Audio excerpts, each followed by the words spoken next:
3, 2, 1. What's up, everybody? It's your boy Wings of Redemption, and I'm back bringing you another audio commentary today. And we're going to do something a little different. We actually got into a really good set of matches tonight, and it was one of those kind of matches that you don't really want to end anytime soon, but at the same time, you don't want it to, tarnish your record or your stats or whatnot. We ran into an actual team that was on par with us. It was actually, I think they were a GB team. And during this session that we had, we started to slowly graft our game around to where we're able to beat them. We ended up losing the first two games. And I brought my buddy here, Angel French, with me to kind of talk about the experience with this and the experience as a whole with Black Ops 2 in full teams. Why don't you go ahead and introduce yourself? Hey guys, this is Angel French, this is my first time doing a commentary, so. Why did you pick the username Angel French? It's from a drawer. If you are familiar with manga or comic books, Angel French is the pen name of a drawer that I really like. Oh, okay, cool. Kind of like Ronaldinho has this favorite soccer player. We're going to go ahead and use some of Angel's gameplay here because it's probably a lot less stationary than my own. I basically sit near B flag the entire time with a target finder SMR, and I drop target finder, and I drop a 3 VSATs on it. But Angel, he's a little bit more around the map this time. But these guys are on this gameplay we're actually looking at. They seem to be not as good as we're making them out to be. And what we ended up happening is when we first came into the game, they were using TAC and Surge. They had the EMP grenades. They came in knowing they were ready to play, and that's one of the downsides of people knowing who you are. Because what was it like the first or second game before they actually let us know that they knew what party they were up against? You there, Angel? Yes. How many games in before they actually told us that they knew who we were? After let's see, what map was that? Plaza. Yeah, Plaza. We lost by 100. They started making fun of me because I wasn't as good as I was proclaimed to be. Oh, didn't you drop? No, you dropped 75 kills on them on the next round with slums, right? Yeah, I was just holding down the blue room, tactical insertion. And they were really mad because I picked up a target finder FAL. Oh yeah. That's actually the reason I put my target finder on, because I was using the reflex. Because some people really hate that target finder, and I try not to use it to my best of my ability. But like when people want to go all out and then talk shit, like they were making fun of the fact that I was trying to coach a couple of our players in how to win gunfights against people, equal gun skill, generally like quick draw and pre-firing and things like that. Because I've never claimed in my life that I had great gun skill. I mean, I've always won games by either having some sort of advantage or knew the map a little bit better than somebody else. I mean, in Modern Warfare 2, it was pretty much all, using headsets and pre-firing people based off the sound of their feet. And then Black Ops 2 came out. The headsets weren't as effective, but they were still effective. Right. And even in this, you got to use everything to your advantage. In Black Ops 2, you have these horrible lag compensation, which we can kind of understand now. So use it to your advantage. What is your opinion on lag compensation? You said you just recently played Modern Warfare 2? Yeah, I was playing Modern Warfare 2, and a 3-bar was just... I remember it being way better, but lately it's been really bad. But it felt better than a 3-bar I usually get playing with you. Oh, yeah. But won't you tell people what it's like to play with me on my backwater swamp connection? Yeah, people assume all the gameplays you showed them. Of course it's me hosting, but all the other games I do play, I'm running on a 3-bar. Which, I live in California, he lives in Conway, really far, and I get like a 1/3, 2/3 of a second delay from everybody else. And then people don't seem to become a good player because I'm only good based on connection, which is why, but, So what kind of information would you give somebody out there to actually obtain personal gun skill like you? Like, how long did it take you to learn the routes? Like, you said something about you watched Optic Scumpy and he played on Claw and you wanted to play on Claw. Like, what is the life cycle of something like that? First out, I started learning how to do drop shots in Modern Warfare 2. And after that, in Black Ops 1, it wasn't cutting it because most guns, I mostly used assault rifles in Black Ops 1. But after watching more YouTube, because at the end of Black Ops 1 is when I started watching YouTube, I would see guys just jump shotting, doing all these things I've never seen before. And one problem I had during Modern Warfare 3 and Black Ops 1 was I kept getting shot in the back and couldn't turn quick enough. So slowly I started turning up the sensitivity over like a week. And by then I was just used to playing on a 10 sensitivity, or 14 now. See, I had the opposite effect. When I was on PlayStation, I was at a 10 sensitivity. Like when I first started YouTube, I played on a 10.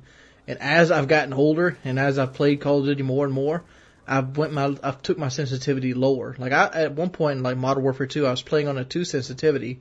And then, like, this is the first game I've actually turned it up because the spawns are so erratic and the maps are so small that I need to be able to turn. Whereas something place like World at War, Modern Warfare 2, I could just use map knowledge and, like, stay on the edges of the map and find that I wouldn't get shot in the back.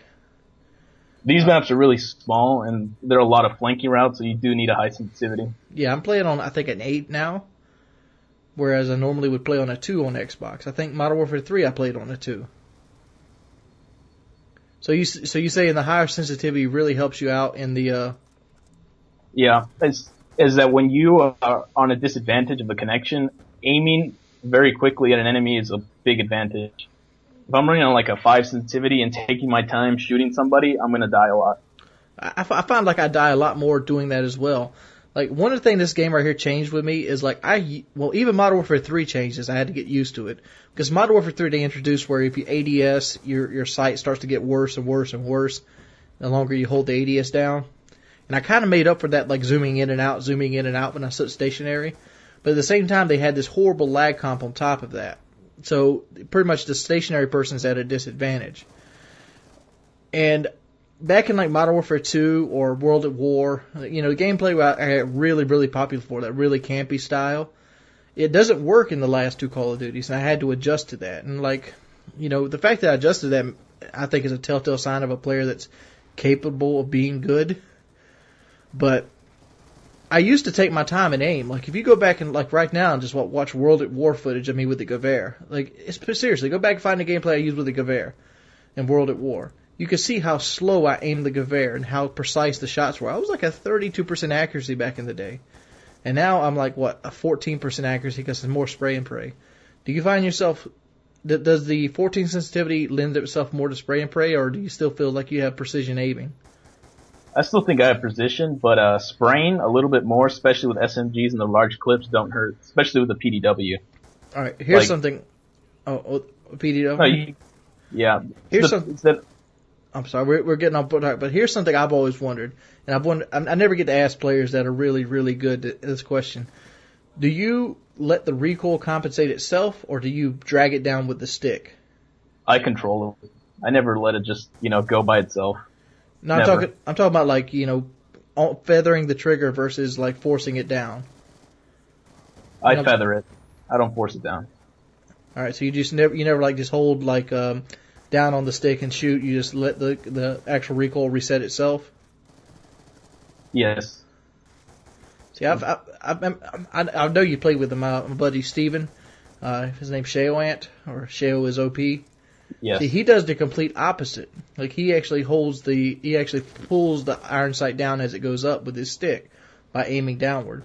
I mean, I'm having trouble with this because I play on inverted. I'm old GoldenEye. You do? Guy. Yeah, I play on inverted. I'm from GoldenEye time. Wow, I never knew that. Yeah, I actually have to hold up on the stick, whereas most people will hold down. It's from playing PC in GoldenEye for the first part of my shooter games. My first shooter game was Counter-Strike, and that's where I acquired such an aim. Because in Counter-Strike, aim means everything.